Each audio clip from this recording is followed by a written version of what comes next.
నేను నిన్నుగా ప్రేమించుటకు నీ కోసమే కన్నీరు నిల్చుటకు నేను నానని నిండుగా పలికే తోడుకరుండిన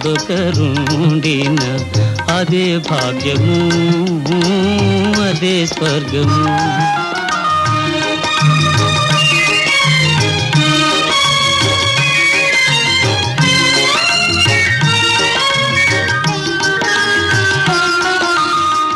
చెలిమియ కరువై వలపే అరుదై చెదరిన హృదయమే శిలయై పోగా నీ వ్యథ తెలిసి నీడగ నిలిచే తోడుకరుండిన అదే భాగ్యము అదే స్వర్గము.